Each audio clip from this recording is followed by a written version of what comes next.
Voy a hacer como los viejos. Me voy a poner los lentes y te voy a mirar a través de los lentes. Bueno, cafecito, galletitas. Seguramente están o por eso a dormir o durmiendo. Hace frío. Busca los auriculares. Si estás acostado, si estás acostada. Buscar los auriculares. Nos quedamos hasta las 12, un cachito.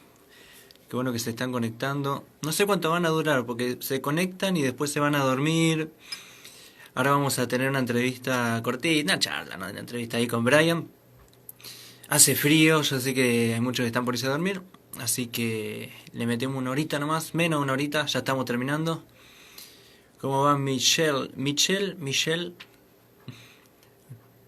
Y ahí a Pusenitz M, que M debe ser tu nombre. M Pusenitz. Bueno, vamos a esperar ahí que se conecte Brian, que se vayan conectando todos.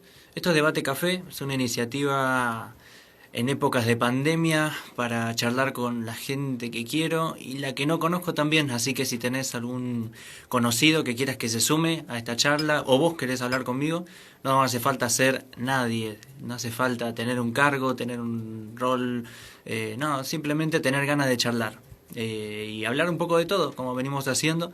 Yo después lo subo a mi perfil para que quede más allá de la hora. Ale, ahí está Michelle, Ale, bienvenido. Como le decía a los que se van sumando, algunos entran, después se van, no importa, va a quedar grabado esto así que lo pueden ver. Y bueno, vamos a estar charlando con Brian Gómez. ¿Quién es Brian Gómez? Ya cuando entre nos ponemos a charlar. Brian es un muchacho que estudia psicología, está laburando conmigo en otro grupo, pero conmigo en el evangelismo en la universidad. Brian, ahí está, Brian. Es Sale, pero es Brian. Ah, ahí está. Y nada, me parece muy piola la forma que tiene de ver ciertas cosas, de política, de violencia, de poder, además es psicólogo, está por ser psicólogo, y tiene unas ideas muy interesantes acerca bueno, cómo estamos atravesando las emociones en este tiempo de pandemia, ¿no? La ansiedad, el miedo, la soledad, es como que... ahí está, bien, hubo un problemita con el Insta. Bienvenida Bren, bienvenida José. Sí, Brian. Está Brenda. No sé si están tomando algo, me están acompañando con alguna bebida ahí, pero o están acostados con los pies fríos, el ladrillo refractario como hacían en otra época, pero no importa, esto igual se va a ver. Lo bueno de esto es que los que están ahí son pocos capaz en el vivo, pero después esto se ve en el post, es como que está bueno eso, está bueno. No hay que acostumbrarse al numerito. Algo que aprendí haciendo vivo es que no hay que acostumbrarse al numerito. Porque el numerito es ficticio. El numerito es ficticio. Ahí vamos. A ver si lo logramos conectar para empezar la charlita. Eh, eh, Hola, eh, Nico, Bien. disculpame, Brian querido. primero Sí, disculpame, soy yo, Brian. Este es el sí, sí. Instagram de mi mamá. Este es el Instagram de mi mamá. Tuve un problema con Instagram, que entré mal, Mirá, viste, las claves, y no me deja entrar. No sí, sé si me hackearon, no sé si, porque te entré están por dos, censurando. me censuraron. Entré por dos dispositivos, viste, porque no me acordaba la clave. Te pido mil Te disculpas que están. no pude entrar, me No, no. siento muy mal, pero bueno, estoy acá igual. No sé Justo cómo. hoy vamos a estar hablando de tecnología un poquito. Darío, bienvenido, Germán, Pablito. Si se quedan bien, si no se quedan, esto va a estar grabado, así que lo pueden ver en el perfil. Yo igual se lo paso a Brian, capaz que Brian también lo hará circular.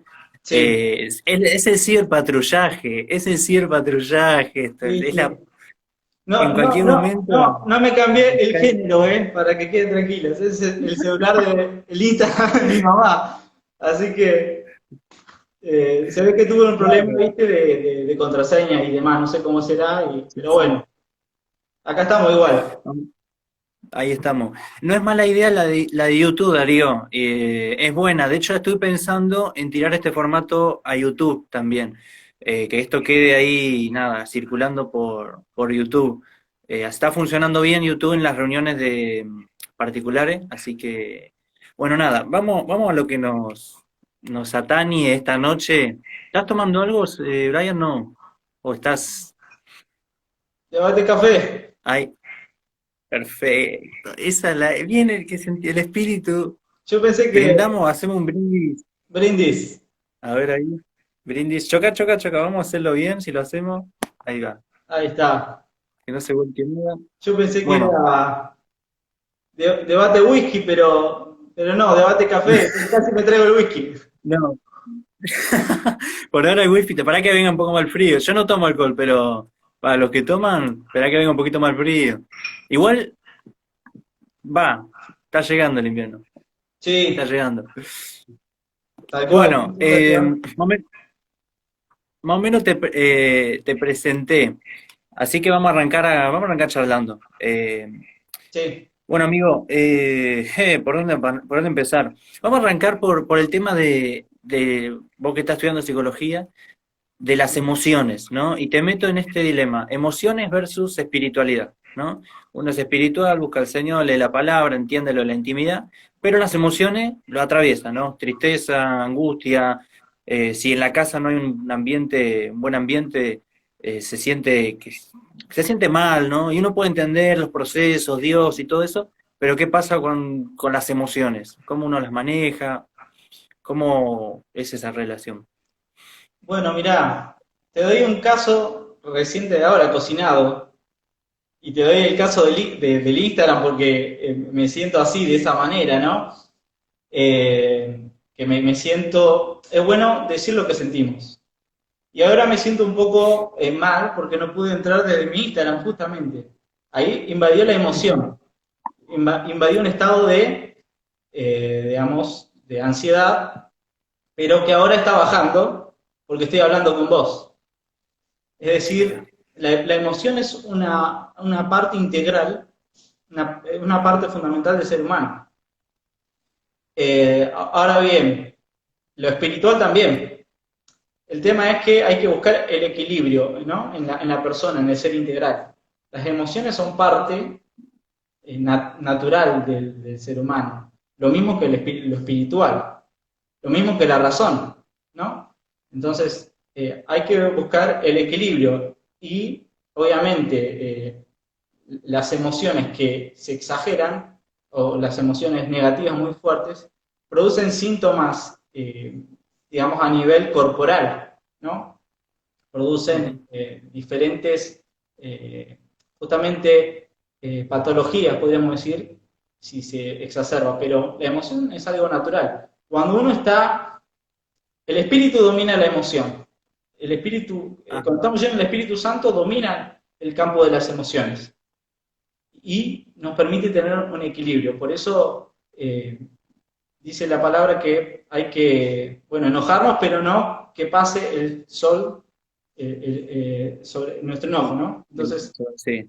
Entonces hay que mantener ese equilibrio entre la emoción. Siempre ha sido un debate, por ahí en la academia, entre la razón y la emoción, ¿no? Porque, bueno, ¿quién domina? ¿El pensamiento o la razón o domina la emoción? Y estaba siempre como esa relación dualista, digamos, pero que en realidad son unidas. La razón, tanto Bueno, como la emoción y como el espíritu, forman parte integral. porque ¿sabés que se me figuraba un culto, ¿no? Culto evangélico, pues, no rompas nada. Y el pastor desde la plataforma diciéndote, a ver, cambie esa cara, hermano, cambie esa cara que Jesús lo ama. Y el hermano venía triste, ¿no? Usted no vino a la iglesia a llorar, vino a alegrarse en la presencia de Dios. Y siempre me chocó eso, porque si la persona está triste, y me figuro Santiago, la epístola de Santiago, si la persona está triste, Santiago dice, oren, ¿no? Busque como, tómense un tiempo como para orar por ustedes, los unos por los otros. O anímense, creo que dice, exactamente. Y después si están alegres, canten. Pero no es que cantá aunque estés triste, porque el Señor te da felicidad. ¿O vos qué pensás de eso? O, no sé si se Sí, entiende. o sea, hay que estar, vos tenés como dos partes ahí, A ver. digamos, de la doctrina cristiana o del comportamiento cristiano. El que dice, che, ¿por qué estás triste? Dale, dale, animate, gozate en el Señor. Y después el otro que dice, que es la antítesis. no, bueno, estoy sufriendo, o hay que sufrir, hay que cargar la cruz de Cristo. Entonces, o sea, insisto en el tema del equilibrio, digamos, porque si nos vamos a los extremos, siempre va a ser perjudicial. Entonces, siempre, o sea, la ética cristiana y el comportamiento cristiano tiene que ser un equilibrio, digamos, un equilibrio. Entonces, hay que estar alegres y gozosos en medio de las pruebas, pero bueno, entender que justamente son pruebas y que ahí también surgen emociones negativas, desánimos y demás. Pero en el gozo del Señor es nuestra fortaleza. Entonces está la combinación clave. Ahí va. En el gozo del Señor está nuestra fortaleza. Me gustó esa frase, como por el punto de equilibrio. O sea, nosotros no podemos tener un punto de equilibrio, sino que el punto de equilibrio lo da el Señor, ¿no? Sí. Como que nuestro eje de rotación tiene que ser el Señor. Y a mí vos sabés que algo que está bueno en este tiempo de angustia o de inestabilidad emocional, qué lindo que es mostrar nuestras emociones en la presencia de Dios. A mí me encantan los salmos porque David se enojaba, David lloraba, David era como que no la careteaba con Dios. Y ahí es donde me parece que está bueno, no es que uno entra a la presencia de Dios tiene que caretearla. O sea, uno puede decir, yo estoy enojado, siento que no, que mi vida no avanza, siento, nada, me siento así, o estoy enojado con esto de la pandemia, que hay mucho, ahora se está viendo mucho más estos comentarios de como cuestionando el encierro. Sí, sí. Bueno, ahí entramos al tema de la libertad, ¿no? Mm, Todo el aspecto psicosocial, o la problemática psicosocial que se da por las restricciones de la libertad, ¿no? Es decir, mm, cómo nos ujú. afecta la pandemia, cómo nos afecta este virus en la parte psicológica, o sea, en la parte, o sea, psicosocial se refiere, problemática psicosocial se refiere a que hay un problema a nivel social y Ujú. que eso nos afecta a nivel psíquico. ¿Y en qué nos afecta? En la depresión, en la soledad, en la tristeza. Entonces, estamos ante un problema o una problemática psicosocial, ¿no? Porque genera obviamente emociones negativas en nosotros. Y a la vez entendemos que hay esas restricciones de libertad, ¿no? Bueno, John Locke decía de que la libertad es algo natural en el ser humano, o sea, habla de la naturaleza de la libertad. Es necesariamente libre siempre el ser humano. Entonces, cuando se restringe nuestra libertad, eso provoca efectos psicológicos, ¿no? Negativos, como la ansiedad, lo que mencionamos, soledad, incertidumbre, es decir, hay un gran efecto a nivel psicosocial en Con el nosotros. tema de la libertad, ¿no? Me figura un poco Foucault y esta cuestión del encierro. Sí, ¿Tiene algo que ver con este encierro? Porque Foucault hablaba específicamente de las prisiones, pero después extendió ese concepto a todas las instituciones de encierro. Esto es como un gran, nada, no sé, sería el sueño de Foucault para analizar. Si Foucault estaría vivo, que sí. sacaría varios tomos. Claro, vos fíjate que ahora ya el tema del castigo no solamente es parte de las cárceles o es parte de los manicomios, porque justamente ligando al tema de lo psicológico, en los manicomios se encierran a las personas. O sea, Sí. las aíslan, viste que le hacen o sea, el cinturón de fuerza y están Sí. aisladas. Justamente es un modo de castigo y un modo de intervenir y controlar el cuerpo. Bien. Entonces, hay, eh, tomándolo de Foucault, aparte de que habla en su libro Vigilar y Castigar, este tema del castigo, también podemos ver ahora el tema de que Foucault habla de la medicalización de los Ajá. cuerpos, o sea, que se intervienen los cuerpos, ¿no? Se medican los Sí. cuerpos, se etiquetan las enfermedades que hay en los cuerpos, entonces, por lo tanto, es una retroalimentación de necesitar más de la medicina, y eso es lo que se está dando ahora, ¿no? Hay un Ujú. auge preponderante del dogma de la ciencia, ¿no? Que a la vez tiene una contradicción con los dogmas posmodernistas. Por eso yo hablo a mi humilde entender, de una muerte del posmodernismo, podríamos decir. Y surge una cuestión más poshumanística, más transhumanística, en donde ya la tecnología es la que se conforma con un nuevo poder, porque la tecnología es la que subyace a las contradicciones entre el dogma de la ciencia, de la medicina, las ciencias duras, con los dogmas del posmodernismo, del feminismo. O sea, Bien. sí, No, ahora nos vamos a meter en ese campo de las palabras difíciles explicadas fácil, porque me parece que está bueno, hay mucha gente que se conecta, que se mueve en el ámbito académico o que quiere aprender más, ¿no? Entonces acá vamos a tirar unas puntas. Saludo ahí a Steph, al León que se conectó recién, a Mati, Bren que está conectada. saludos A a los que me todos. dejan saludar en Instagram, les mando el saludito. Ahí Darío dice, bueno, que este tipo de dicotomía entre sos robot o sos esclavo de las emociones, pero tiene que ser así. La mejor respuesta, lo dijo Ale, bueno, en este caso Brian, que es el equilibrio.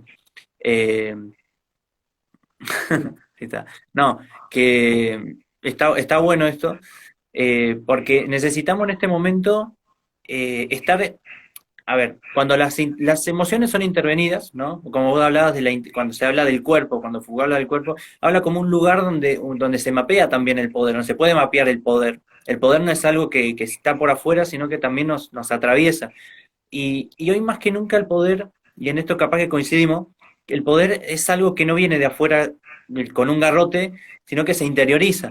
Eh, Todo tiene que ver con todo. Nosotros hemos hablado varias veces del tema de los medios de comunicación, ¿no? La tecnología, y de ahí nos vamos metiendo al tema de tecnología. ¿Qué tienen que ver los medios de comunicación con esta pandemia que es un virus, que es biología pura, que estamos esperando la vacuna?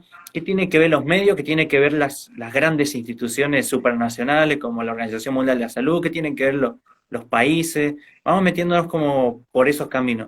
Arrancamos primero con los medios de comunicación, si te parece, amigo. Sí, Pero cómo no. charlémoslo, no hay pregunta, Buenísimo. nada. Está perfecto, me gusta el tema. Creo que los medios de comunicación tienen un papel preponderante y fundamental. Bueno, vos sos comunicador y lo sabés, Mm. sos un profesional ya. Yo todavía no, pero bueno, tampoco soy un improvisado. Soy un Claro. semiprofesional, podríamos decir. Yo creo que los medios de comunicación son el cuarto poder, como dicen muchos, y influyen demasiado en las opiniones y crean y forman realidades, crean y forman verdades ficticias o verídicas en cuanto a, o verosímiles en cuanto a las noticias, ¿no? Y eso Claro. impacta, obviamente, en las personas, porque no es la misma la realidad en sí que la realidad que te transmiten los medios, que la realidad que construís vos, en tu yo, digamos, en términos psicológicos. Es decir, hay toda una cuestión de ahí que para llegar a la realidad y para llegar a la verdad tenés todo un salto gigante. Entonces, creo que los medios son una gran herramienta para las organizaciones, obviamente, las instituciones, y se utilizan mutuamente, ¿no? Hay como favores. Entonces se van Ujú. como, en cierta manera, complementando y se van ayudando a cumplir ciertos objetivos, ¿no? Qué bueno, Sí. que bien estaría parte de un orden mundial, pero eso sería un poco más Otro adelante. tema.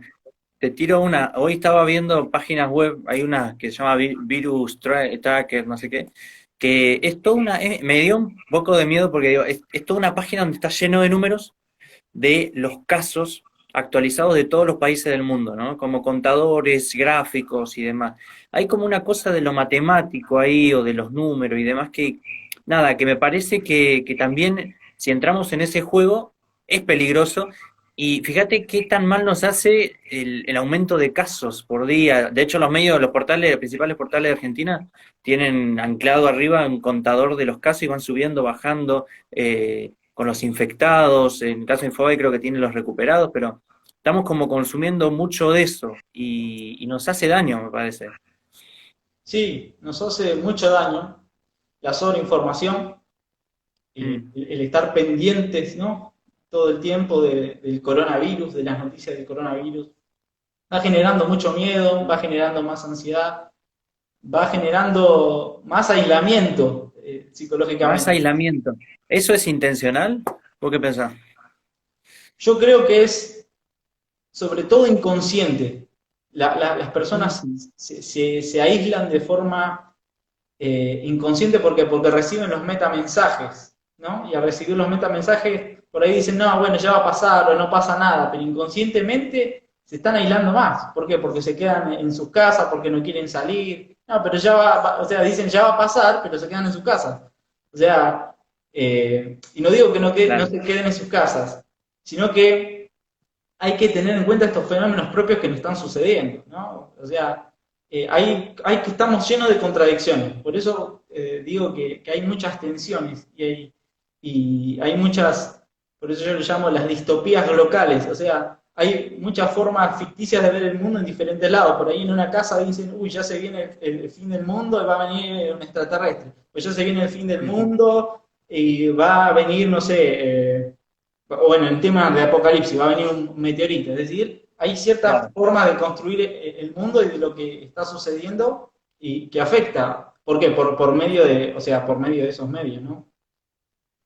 Está bueno. Vos ahí mencionabas una nota que me la pasaste y me pareció excelente, incluso desde el sustento teórico que tiene, y vos hablabas un poco como del fracaso del posmodernismo en esa nota.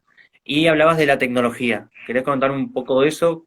Sí, bueno, yo creo que es un fracaso del posmodernismo. ¿Por qué? Porque el posmodernismo siempre se caracterizó por criticar a la ciencia, Sí. criticar a la tecnología. Y hoy vemos que el posmodernismo está abrazando a la ciencia y a la tecnología.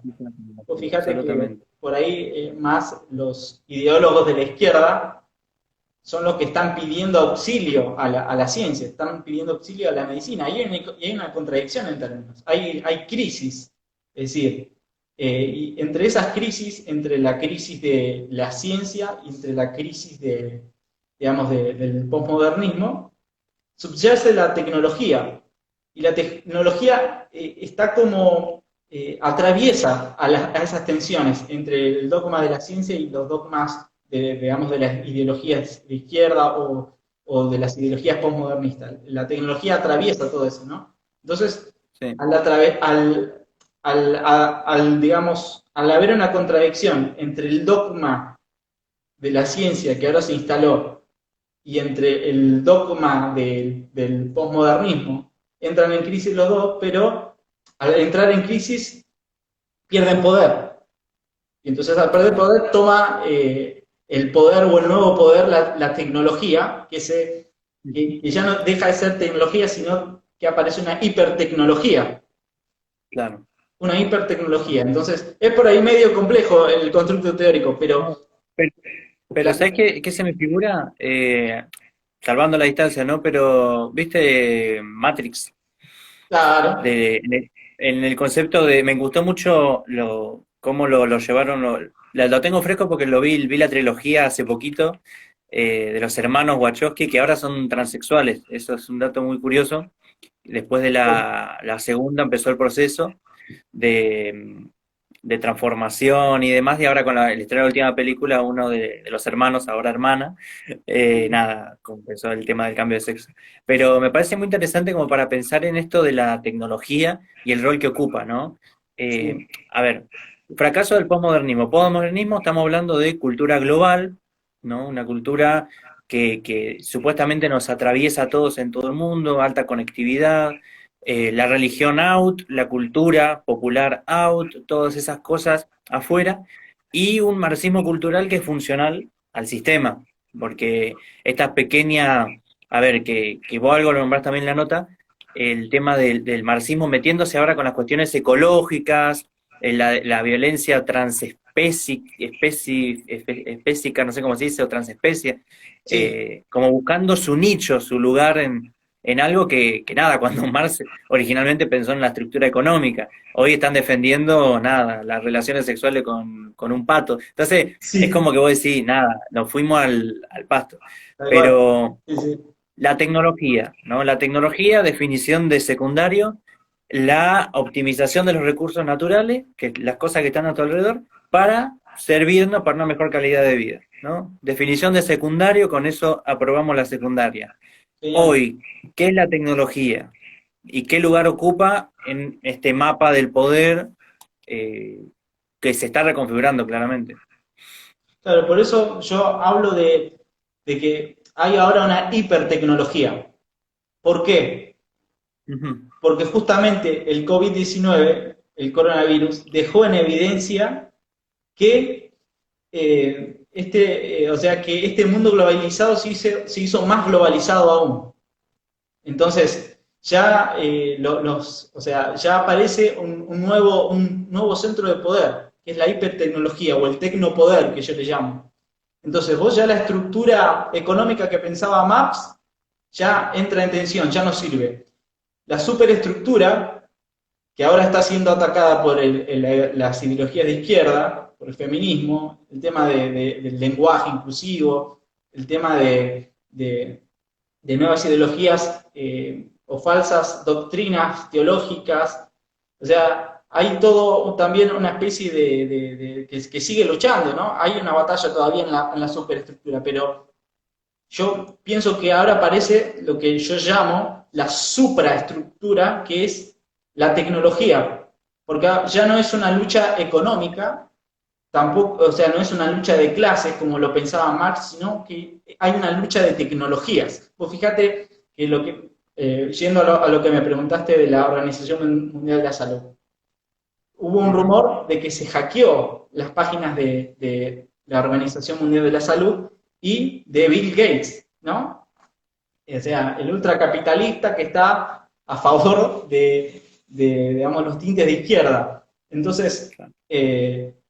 la tecnología, a ver, para explicarlo en palabras claras, la hipertecnología se aprovecha de esas contradicciones, de esas crisis, y Se las mete por pasa. las fisuras del sistema, Sí, claro. se meta por la fisura y toma el poder y se relaciona digamos, con esos niveles, pero a ella no la afecta negativamente, pero sí ella afecta a los demás. Entonces ahí podemos hablar de otro concepto que es que se genera, que para mí es el tecno-dismodernismo. Es decir, Tecnodismodernismo. tecno-dismodernismo, es decir, la tecnología, la hipertecnología asume como un tecnopoder, es el nuevo poder, es la verdad, es el dogma ahora, podríamos decir, pero subyace y domina a las demás, pero no la influyen negativamente. La tecnología sigue Claro. siendo tecnología. Que los estados la utilicen para un control social, como lo pensaba Foucault, como lo pensaba Orwell en 1984, ¿no? Este nuevo mundo tecnológico. Es decir, ya, aunque los estados quieran utilizar la tecnología para poder invadir en el cuerpo de las personas, no se dan cuenta que la tecnología es la que los está dominando a ellos. Y acá aparece el Ujú. concepto de la tecnofilia, ¿no? Como un síntoma, podríamos decir, Me encantó. psicológico. La Mm. tecnofilia es la adicción a las tecnologías. Me Entonces, encantó yo esa palabra. pregunto, ¿cuánto tiempo uno podría estar sin el celular? ¿Cuánto tiempo uno puede estar sin el laptop? Es decir, yo pienso que estás, a cualquiera de las personas que están del otro lado, inclusive a vos o a mí, si estamos más de 3 días nos ponemos ansiosos, nos sentimos abstinencia, es decir, que la tecnología nos controla en cierta manera, y controla a los estados, y controla a las instituciones, y ellos creen tener el poder, pero la tecnología va tomando paso firme, ¿no? Va tomando paso firme. Entonces, esta cuestión de que esta hipertecnología también se divide en subramas, como la biotecnología, esta capacidad de influir en los químicos, en los alimentos, la capacidad de influir en lo humano genéticamente, la inteligencia artificial, ¿no? Que es como un modelo computacional, podríamos decir, o un modelo de la razón, de la mente humana, pero en robots. Es decir, Claro. no sé si a vos te gusta el ajedrez, pero yo juego de vez en Mm. cuando. Me Y gusta, me gusta. Kasparov, ¿te acordás? Tuvo un enfrentamiento con Deep Blue, que era una máquina de inteligencia artificial, y que lo destrozó, le ganó. Tenía en 1997, hubo Está en seis, YouTube, está en YouTube. hubo 6 partidas y destrozó el Sí. campeón mundial, al que era un capo en el ajedrez. Entonces, vos fijate cómo va tomando pasos firmes la tecnología y dominando el conocimiento y erigiéndose como una estructura de poder. Ahí, ahora voy a ir a los comentarios, pero dos, tres cosas que me disparaste. Los eSports o los deportes electrónicos, que es la alternativa pandémica a los deportes tradicionales, ¿no? Yo vi que se juegan hasta partidos de fútbol, automovilismo, boxeo, todo de manera electrónica, es muy interesante. El debate que se viene, ¿no? El tema de la manipulación genética en seres humanos. Estamos hablando de una tendencia ecologista, ¿no? En la agenda mundial, pero el debate que creo que vale la pena es, a ver, estamos eliminando seres humanos, manipulándolos genéticamente, esa cuestión de la medicalización de los cuerpos como un instrumento de poder, acompañado con nada, con un montón de cosas que no son casuales, ¿no? Todos tienen una conexión, es una agenda, es una agenda. Y la tecnología, este dato que me pareció re interesante, Mercado Libre con esta pandemia llegó a aumentar su valor en un poquito más de 600 millones de dólares, o 1.000 millones de dólares, la noticia está, que es el 10% del PBI de Argentina. Una Sí, locura, pero datos, ¿no? Cuando Amazon tiene, bueno, nada, creo que no sé si supera el PBI de Argentina. No quiero hablar pavadas porque no tengo los números, pero es muy curioso ver cómo, nada, y ni hablar los grandes gigantes de Internet. La cuestión de la red de redes es algo que parece que, nada, es una bendición poder utilizarla, pero responden a una agenda y no hay que perder de vista que la tecnología, o como vos le decís, el tecnodismodernismo, como sí, el nuevo paradigma, nuevo paradigma. para entender el mapeo del poder en estos tiempos, que quizás no son las cárceles, las escuelas, ¿no? Como lo pensaba Foucault, sino que pasa por otro lado, ni siquiera los cuerpos, ya pasa por la parte más tecnológica y nos atraviesa más por ese Sí. lado, la Inclusive, dependencia de la tecnología. claro, inclusive vos fijate que aparece no solamente ahora la medicalización de los cuerpos, como Foucault decía en el siglo XVIII, ¿no? Que esto comenzaba, pero en el siglo XX se arraigó. Ahora también hay una medicalización de lo político. ¿Por qué? Porque ahora dicen el virus es el liberalismo, entonces lo tenemos que combatir, lo Mm. tenemos que curar. La pandemia es la violencia de género. La pandemia y la violencia de género es el heteropatriarcado machista. Es decir, aparecen estos conceptos de una medicalización, digamos, en lo político también, ¿no? La enfermedad es el liberalismo, la enfermedad es el capitalismo. Entonces, entender eso también, ¿no? Que hay una medicalización de lo político, digamos. Parte, como decís vos, de una agenda mundial que se está gestando de a poco, ¿no? Y vos hablabas del tema de estos acercamientos por parte de las corrientes de izquierda, el feminismo y digamos, la parte más teórica de la izquierda, que está tomando parte de estos, ¿no? De los paradigmas ecologistas, ambientalistas. Y esto tiene que ver también, yendo ahora a un sentido espiritual, el tema de la nueva era. La nueva era Ujú. tiene que ver mucho con estos cuidados del medio ambiente, estos cuidados del ecologismo, de cuidar la naturaleza, porque la naturaleza es como un ser divino, es decir, aparece ¿Eh? todo el lado oscuro y espiritual que está de forma inmiscuida, digamos, en estos metarrelatos. Entonces, hay que tener cuidado con eso también y saber que estos son también tiempos espirituales, porque a la vez que avanzan los procesos culturales y socioculturales dinámicos, a la vez avanzan los procesos espirituales ocultos y oscuros. Entonces hay como una interrelación y eso va forjando distorsiones y contradicciones en todos los sistemas, inclusive afectando al cristianismo, atacando al cristianismo, ¿no? De maneras certeras y por eso hay que estar firmes y claros en los tiempos que estamos viviendo. A ver, el cristianismo también se ve afectado por este cambio de paradigma o la forma de vivir nuestra fe. Sí, Cuando se habla ahora de Dios está trayendo de nuevo ese sentir de que la iglesia no es el templo, que la iglesia somos cada uno de nosotros, creo que también va acompañado de un poco de toda esta corriente, que nada, nos tuvieron que meter en una sala de Zoom para hacernos dar cuenta de que la iglesia no es un templo. Me parece que, nada, o estábamos demasiado ciegos o algo pasó. Pero nada, ¿cómo responde la iglesia hoy? Siglo XXI, crisis del posmodernismo, que, a ver, crisis del posmodernismo no significa caída, ¿no? Siempre el capitalismo se reinventó, siempre el enemigo, el diablo usó estrategias variadas para volverse a reinventar hasta que, bueno, nada, lleguen los tiempos finales. sí. Pero, ¿cómo se tiene que posicionar la iglesia hoy, post pandemia, para responder a los desafíos de este tiempo? Desde tu humilde punto de vista, ¿no? Me imagino que no es totalizador ni nada y cerrado, pero Bueno, bueno, sobre todo tiene que enfrentarlo con la palabra de Dios, con la Biblia, ¿no? Nosotros consideramos como cristianos que la palabra de Dios es la verdad, en medio de las diferentes verdades, las diferentes contradicciones, épocas, historias que pueden suceder.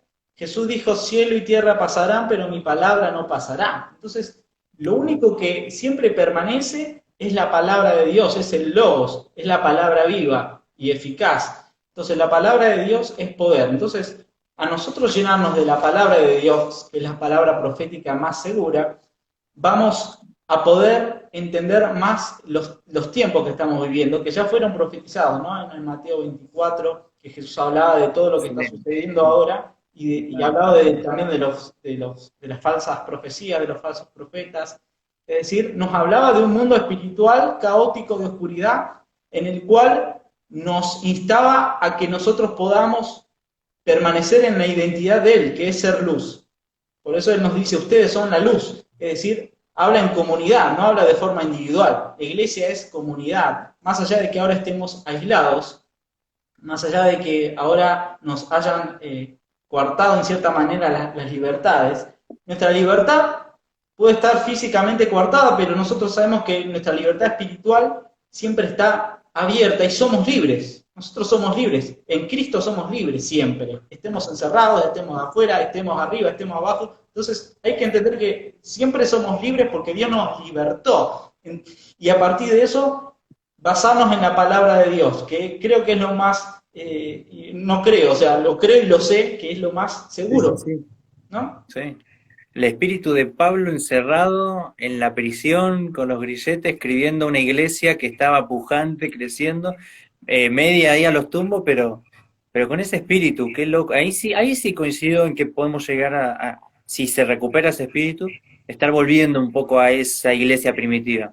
Soy medio escéptico un poco de ciertos relatos románticos de la iglesia floreciente, pero creo que si se vuelve a ese espíritu, coincido con vos, y está en volver a la palabra. Creo que el cachetazo más grande que recibimos es el de vuelvan a la palabra, vuelvan a lo sencillo, que no, acá no hay mucha vuelta que darle, no hace falta ninguna revelación especial, necesitan volver a mí. Sí, y mirá, yo en ese sentido por ahí soy un poco optimista. Creo que una de las cosas también que Jesús dijo que la maldad aumentará y el amor de muchos se enfriará, ¿no? Pero la gracia sobreabundará. Entonces, es muy probable que haya un tiempo quizás de gracia, un tiempo donde vuelvan las personas a Cristo, donde reconozcan y se arrepientan de verdad. Pero eso también va a ser trabajo de un liderazgo maduro, un liderazgo espiritual, un liderazgo con identidad, es decir, un liderazgo que no pretenda hacer frutos antes de ser semilla. Es decir, tenemos Claro. que tener un liderazgo que mantenga ese crecimiento que afecte a lo institucional, que afecte a la sociedad, como justamente una semilla, o sea, de manera astuta, en cierta manera oculta, echando raíces, pero a la vez creciendo en la gracia del Señor y creciendo en lo intelectual, creciendo en la sabiduría espiritual. Por eso es importante que vayamos justamente como la semilla, creciendo, germinando y luego dando frutos, los frutos del Espíritu que habla Gálatas, ¿no? El amor, el amor, o sea, lo espiritual, los frutos espirituales, que te van a llevar a Sí, los sí, sí. frutos de las obras. Entonces, eso es Total, fundamental. total. Voy a leer algunos comentarios. Sí. Liliana pone la gracia sobreabundará en estos tiempos. Lo creemos, lo creemos. Eh, el ayuno es de ahora es la tecnología y no los alimentos, dice Darío. Posta. Yo no soy muy fan de ese ayuno, pero sé que se hace y nada, es un sacrificio. Claro, y todo de lo natural se pasa a lo transespecie, transexual, transhumanismo. Es obvio que se quiere destruir infiltradamente. Ahora, eh, en esto nada, el rol de la iglesia, ¿no? ¿Cómo se, ¿cómo se hace para afectar los poderes en este tiempo o las instituciones en este tiempo? Vos hablabas de echar raíces, ¿no? En un lugar, obviamente que Dios nos da las estrategias, pero como a unas pautas, ¿cómo lo ves? ¿Difícil, complicado, fácil? Mirá, yo creo que ¿Por afuera, por adentro? no, justamente como recién mencionaba, siendo semilla, implantando semillas de forma sencilla, ¿no? De forma en detalles. Yo creo que si entendemos que de forma en comunidad vamos dejando semillas de la manera que nosotros podamos, dentro de nuestras posibilidades, dejando semillas, eh, o sea, tenemos que trabajar en eso y saber que podemos dar lo que yo llamo una teopolítica, a través de una contracultura de la fe.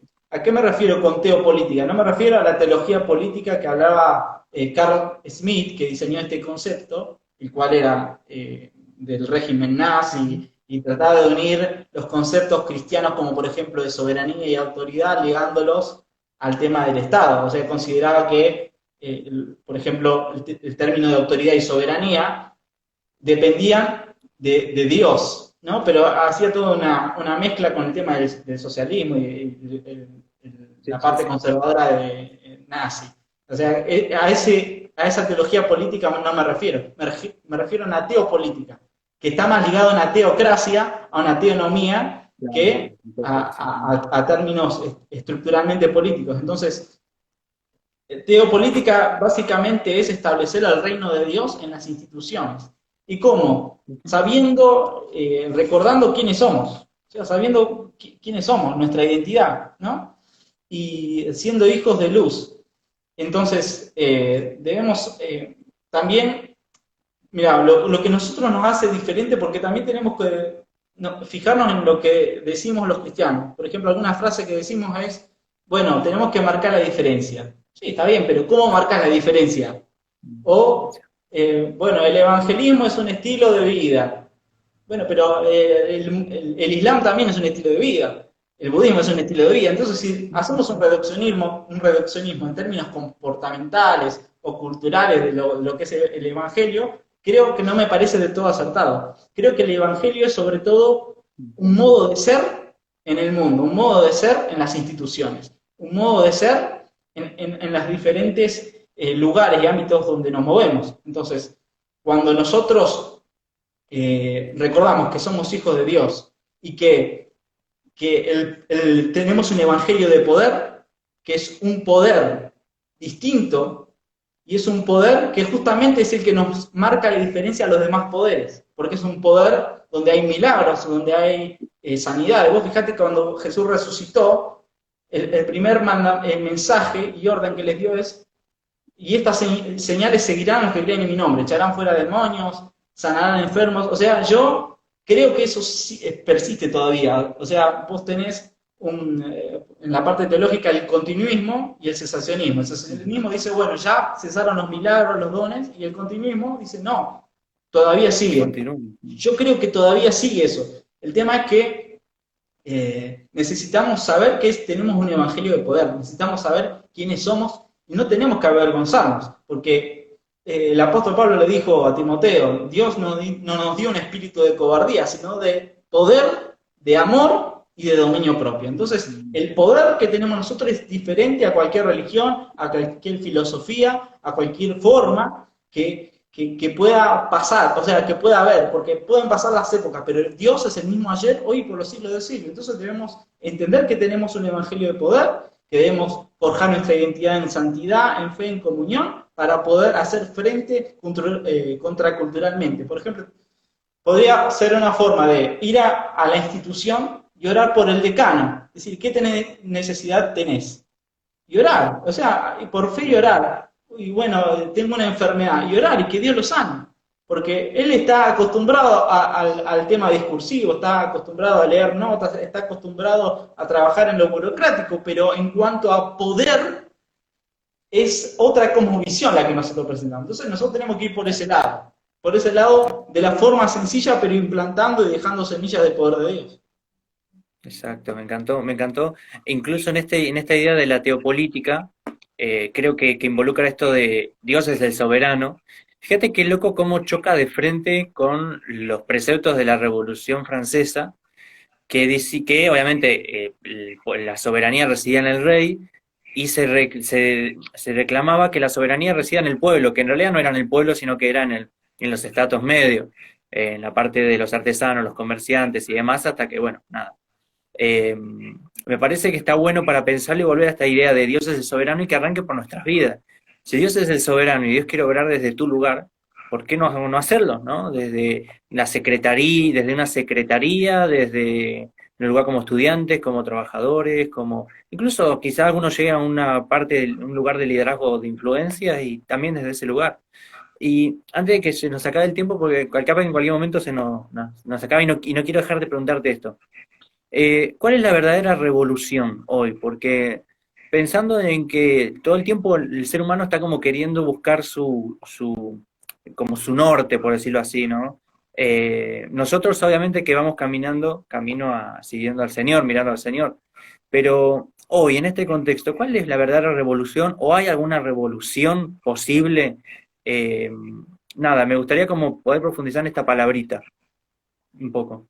Sí, yo creo que la revolución es lo que Jesús nos enseñó, es el principio del amor. Mientras uno es la revolución del amor, la revolución de la fe, la revolución de los principios que están en la Biblia, los principios espirituales que justamente son los que desencadenan el verdadero poder de Dios. Yo recién hablaba de los milagros, hablaba de muchas cosas que están bien, que son parte de un evangelio de poder. Pero el tema del amor es el poder máximo de Dios y el poder máximo que tenemos nosotros para influir y para hacer una revolución. Una revolución del amor, pero del amor de Dios, entendiendo que tenemos que tener una relación de amor muy, muy íntima con Dios, de amar al Señor con toda nuestra fuerza, con todo nuestro corazón. Mira, yo por ejemplo puedo hacer este paralelo del amor de Dios como el amor de un enamorado, ¿no? Bueno, ya que está como ejemplo, por ejemplo que está de novio, uno tiene una representación, un yo, de su enamorado. Uno tiene una representación de cómo es la relación con el otro, ¿no? Sí. Y hay un yo que piensa y un yo que tiene una relación acerca de cómo es lo pensado, ¿no? Hay un yo real, es decir, vos concebís la relación en forma de un yo real. O sea, una cosa es lo que es la realidad de la relación y otra cosa es lo que vos pensás que es la relación. Y hay que considerar que Dios nos ama. ¿Por qué? Porque así como el enamorado piensa en la otra persona cuando está ausente, lo utiliza como un medio de mecanismo para mantener la libido. ¿Por qué? Porque cuando uno no tiene a su amado o a su amada, lo tiene que pensar. Y Dios, nuestra relación de iglesia como novia y con Jesús, el novio, es una relación igual, ¿no? Que cuando es una relación de amor, de intimar verdaderamente con Dios, ¿no? En términos espirituales y de conocer en profundidad el amor de Dios, que ahí está el verdadero secreto, ¿no? Porque el Señor también nos ama y piensa en nosotros. Por eso Jeremías 29:11 dice que Él tiene pensamientos de bien. No es como nosotros que por ahí el ser humano en términos de la psicología tiene pensamientos obsesivos de la otra persona, qué estará haciendo, Sí. o en casos más extremos revisando el celular. No, Dios no es así. Y entender que el amor de Dios es puro y entender que Dios nos ama a nosotros, pero Él primero se ama a sí mismo.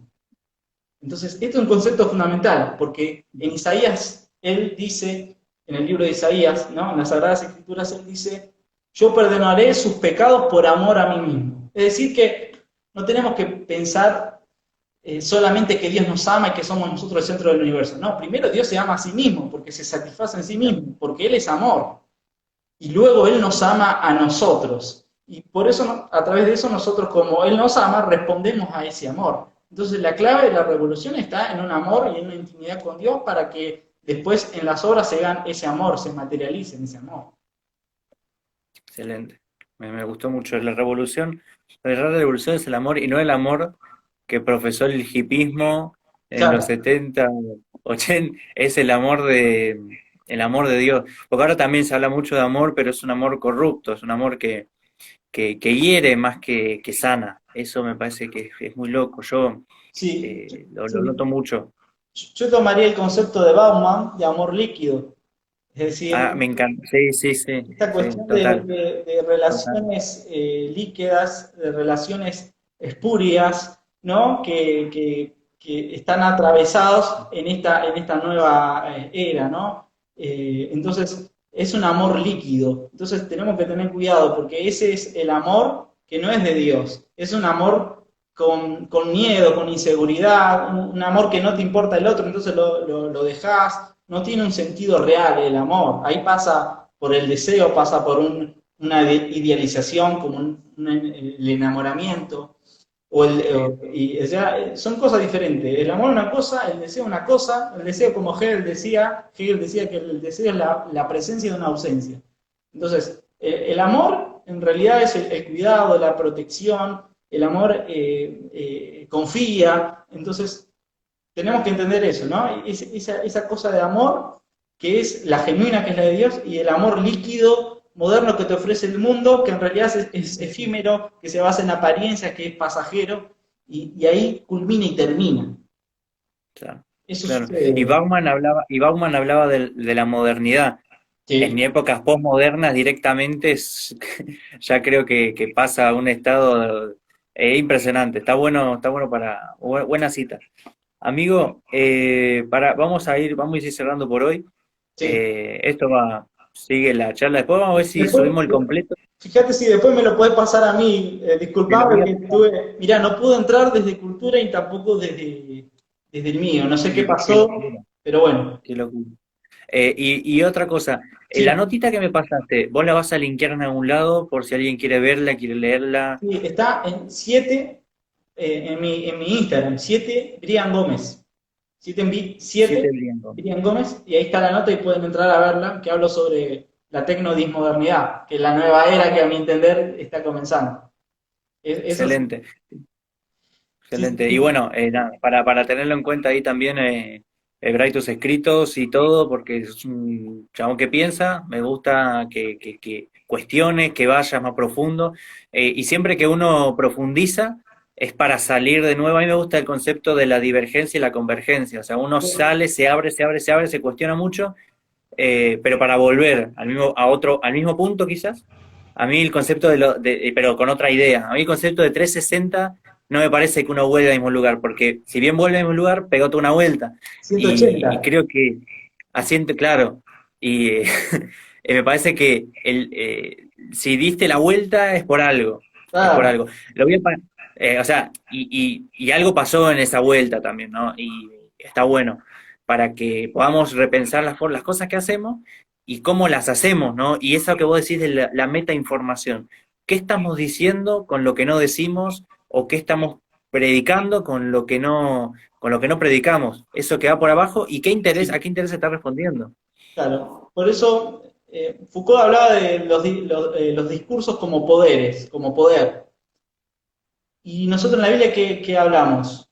Que el reino de Dios no consiste en palabras, consiste en el poder de Dios. Entonces, Insiste en el el poder. poder de Dios es lo que marca la diferencia, es lo que nos hace diferente. Si no vamos con un liderazgo convergente y basados en el poder de Dios, vamos a seguir siendo igual. Necesitamos hacer esas obras de las que Jesús nos dijo que haríamos y mayores. Entonces, un liderazgo de poder y sobre todo un liderazgo de poder basado en el amor, en el principio fundamental del cristianismo, en lo espiritual, eso va a ayudar a poder alumbrar la sociedad oscura que estamos viviendo, en las instituciones, en lo social, en lo económico, en lo transhumano que viene, o sea, en todo, aunque pasen las épocas, dice la palabra de Dios que si nosotros lo negamos, Él no va a negar, pero si nosotros somos infieles, Él va a seguir siendo fiel. Entonces, entender que Dios es fiel, sigue siendo el mismo hoy, ayer y siempre, y su fidelidad no cambia, su fidelidad permanece, sus promesas permanecen, son fieles y verdaderas. A mí me gusta esa canción que dice, yo sé que tú mueves montañas, yo creo en ti, sé que lo harás otra vez, abrís el mar en el desierto, yo creo en ti, sé que lo harás otra vez. Sabemos que Dios lo va a hacer otra vez, sabemos que su obra, su poder sigue y lo va a hacer una y otra vez más porque confiamos en su fidelidad, confiamos en su promesa. Aunque pase cielo y tierra, épocas e historia, el amor de Dios nunca deja de ser y nuestra confianza en Él tiene que permanecer para que Él nos abra nuestros ojos, así como en el camino a Emaús abrió a los ojos a sus discípulos que estaban tristes. ¿Por qué? Porque no confiaban que había resucitado. Dios le abrió los ojos. Entonces, el que tiene ojos para ver, que vea lo que Dios está haciendo en este tiempo, que experimente, que pueda ver con sus ojos espirituales, ¿no? Entonces, tenemos que ver, porque aunque ahora nos esté tapando el barbijo y aunque no podamos expresarnos, nuestros ojos, si están mirando a Dios y están brillando, dice el Salmo 37, que los que miraron a Él fueron alumbrados y nunca fueron avergonzados. Por tanto, nuestra mirada puesta en Jesús, que es el autor y consumador de nuestra fe. Que no haya una fe líquida, ¿no? Que no haya un amor líquido, sino que haya una fe firme, un amor firme y una esperanza firme en Jesucristo. Totalmente, pum, pum, bombazo. Con esto nos vamos a dormir, amigo, qué bendición. Nada, mañana va a estar, voy a poner en campaña para editar esto, mañana va a estar en línea. Gracias, Bray, gracias, amigo, por esto. Gracias a vos por la invitación. Y el café que no nos tomamos por culpa de la pandemia. Eso te iba a decir. Lo estamos de a poquito. Mira, nosotros no tuvimos muchos encuentros en realidad. Los encuentros que tuvimos charlando es por este medio tecnológico. Así que imagínate cómo también nos atraviesa la tecnología y nos atraviesa esto que estamos viviendo, ¿no? Y que nos comunicamos así y que es muy, muy grato también, que esa sería la parte buena de la tecnología, ¿no? Que nos permite comunicar. Totalmente. Como diría un pastor que conozco, aprovechemos que se puede. Cuando no se pueda, vemos qué hacemos, porque va camino a eso. Pero mientras se pueda, hay que aprovecharla. Claro. Nada, gracias, Hilo. Mira vos, todo lo que... Bastante se quedaron, che. ¿Qué onda? ¿No pueden dormir? No, gracias ahí por... que no me cambié de género, que sigue siendo yo. ¿No? Él es Brian. Él es Brian. Yo soy Brian. Pero está del celu de su mamá, de su vieja, ¿no? Sí, está todo bien. Está todo bien. Porque nada, se reveló la tecnología. Se reveló. Vos fijate que como también, quizás puede tener un sentido espiritual, porque estuve pensando en esta charla y quizás el enemigo no quiere que hablemos, no quería que me juntemos y sí. Nunca me pasó, es la primera vez que me pasa. Entonces, no es ser rosca, sino ser consciente de que el enemigo hace... O sea, que a mi hermano le pasó que le bloquearon la cuenta de Twitter. Y él tiene, nada, es su cuenta donde evangeliza y demás. Y muy curioso que haya sido justo en este momento. Y nada, ahora se está volcando de a poco a otras redes sociales y demás, trabajando, ¿viste? En evangelismo. Sí. Pero es loco cuando pasan esas cosas, porque uno le da bronca y dice, lo hago para el Señor, ¿no? Bueno, no es que entro para ver los memes. Claro. Pero nada, pasa y está bueno no tampoco ser sencillo, pero no simple, diría la palabra. Exacto. Y darse cuenta de los detalles, las piedritas que pone el enemigo ahí para hacernos desestabilizarnos, como dijiste vos. Dice que los hijos de las tinieblas son más sagaces, más astutos que los hijos de la luz. Así que tengamos cuidado en los detalles sutiles, en las formas. Me encantó esa. Nos quedan 20 segundos, amigo. ¿Alguna cosita que te haya quedado en No, 10 muchísimas segundos. gracias a vos por entenderme, perdonar el percance de nuevo. Gracias a los que estuvieron del otro Dale. lado y esperemos hacer otro vivo desde mi Instagram y te voy a invitar Dale. yo.